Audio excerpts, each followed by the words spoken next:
Ito ang mga visit sa buhay mo. 1. Kilala ka lang pag may kailangan sa'yo. 2. Kaibigan ka pag may pera ka.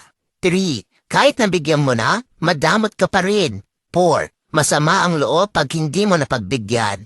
5. Hindi marunong magpasalamat. 6. Inggitero o inggitera.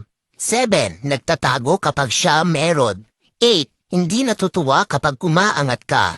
9. Mabait sa'yo pag may hinihingi na pabor. 10. Kaibigan ka daw pero inilalaglag ka.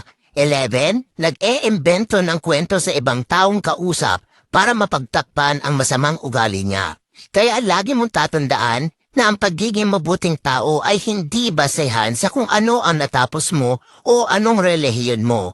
Nakikita ito kung papaano mo itrato ang iyong kapwa-tao. Pero minsan kailangan mo magbago dahil hindi lahat ng tao na sa paligid mo deserve ang kabutihan mo.